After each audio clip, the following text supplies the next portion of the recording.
Hey, this is Edward Stevens with the Stevens Group at Reese Nichols. In this quick video, I want to talk to you about the 4 documents you must obtain, read, and understand when you're doing the due diligence when buying a home. Now, this is super important.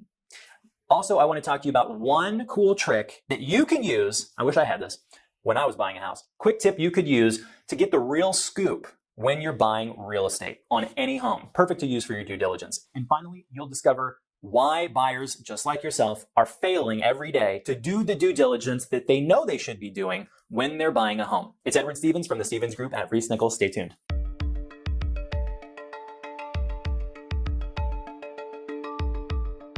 What's your biggest fear when buying a home? I remember when I was buying my first home, I was so afraid that I was going to buy a lemon, that I was going to buy a home that would eventually start falling in on itself months or weeks or even days after I closed. So it's really important for you to do some due diligence up front. Doing a minimal amount of due diligence is not the right way to buy a house. It can cost you your bank account. It can cost you your equity in your house, and it can even cost you your self-esteem. So in this video, I want to quickly tackle what, first of all, the 4 documents are that you've got to get your hands on, then you've got to read them and you've got to understand them in order to make your due diligence list complete. Now, the first one is your seller's disclosure. Now, this is probably a pretty obvious one if you've been out shopping before. A seller's disclosure has to be filled out by the sellers. It has to be filled out completely, and it has to be given to you so you have a chance to look over it. Now, make sure that it's completely filled out.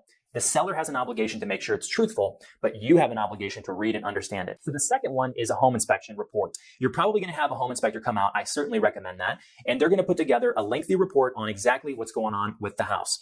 I highly recommend that you not only get it, but that you understand it, you read it, and you talk to the home inspector if you have questions. Don't take the interpretation of your real estate agent, even if it's me. I appreciate it if you would talk to the home inspector himself or herself, and usually a conference call will suffice if you're not able to make it.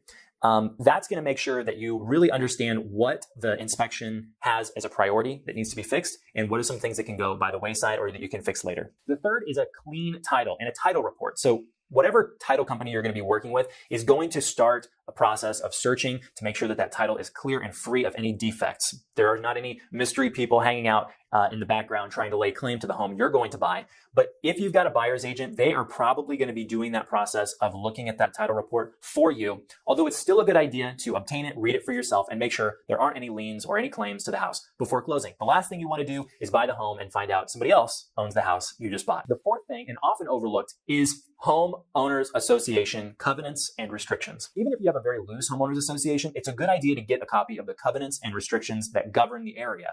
Things like having a certain type of roof, or only being able to paint your house certain types of colors, or maybe even putting a fence up, could be deal breakers if you are buying your new home and you've got grandiose plans for how it should end up. So instead of risking it, get a copy of those homeowners association covenants and restrictions to make sure that you can do the things that you want to do. As an example, some homeowners associations require that you pass all leases of the property through the homeowners association to make sure that you're not renting it in a way that they don't find acceptable.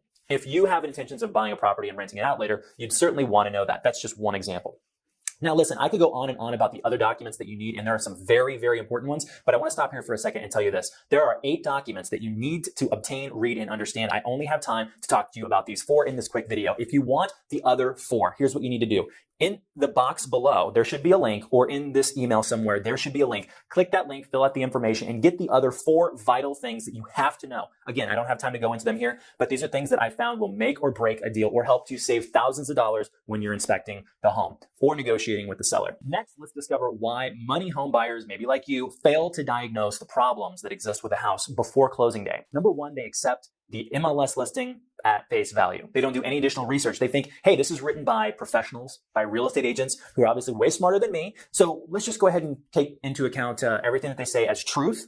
Things like school district or lot size or square footage or even how many bedrooms really qualify as bedrooms are all things that need to be verified by either you or your agent and not just accepted as rote on the MLS. Next, we all know that moving is a highly challenging activity to do because you've got a life going on. You've got a job, you've got a spouse, you've got friends, you've got your own personal life. And the last thing you'd want to do is add on to that a whole bunch of extra calls, emails, texts, and things to get approved for a loan and do an inspection and do appraisals and deal with your real estate agent, all that sort of thing. So it is easy to let things fall through the cracks. And because due diligence is not something that is required by a lender or by a home inspector or by an appraiser, or by a real estate agent. It's really at the end of the day up to you and your own comfort levels to make sure that you get the due diligence done that you need done to make sure you feel good about the purchase. The last reason why many people fail to diagnose the problems that exist with a home that they're under contract with is because in the back of their mind, they think that they have legal recourse in the event that something were to happen, that they could go ahead and, either get out of the deal or they could maybe even sue the seller. Well, that's not always the case. As we all know, the legal system in this country is very, very slow. The wheels of justice turn very slow. So you want to make sure that you do everything up front. Don't bank on the legal system. Don't bank on an attorney. Don't bank on if you find something out the day before closing, you'll be able to get it fixed. You usually have only about 10 to 14 days to do that due diligence, and that's usually pretty strictly held. So make sure you don't fall victim to being lazy during this incredibly important period. Lastly, I want to talk about a very powerful technique that you can use and that I have personally used to make sure that I get the real scoop on what's going on with my new dream home. Now, before closing and certainly during the due diligence period, I would highly recommend that you, if you're under contract with the home, to talk to the neighbors. Now, this is something that most people don't do. Usually it's because you're shy. But if you don't want to do it, you can have your buyer's agent do it on your behalf. But something as simple as knocking on the neighbor's door, introducing yourself, or having the agent introduce you because you're not there, because you're at work, getting the real scoop on what's going on with the house could save you thousands of dollars, or it could save you a costly mistake of buying the house in the first place. Take, for example, talking to the neighbors and discovering that there is a sewer specialist over at the home at least every other week dealing with a sewer issue. Well, the seller's disclosure didn't say there was anything about sewer issues. Maybe that's worth investigating. Maybe the seller's disclosure didn't talk about the fact that there was a giant lake that forms in the backyard during heavy rains. But the neighbors behind the house know that, and they would tell you that if you ask a couple of just leading questions. Things like, hey, just something as simple as, hey, if you were to buy this house, like, what would be your main concerns?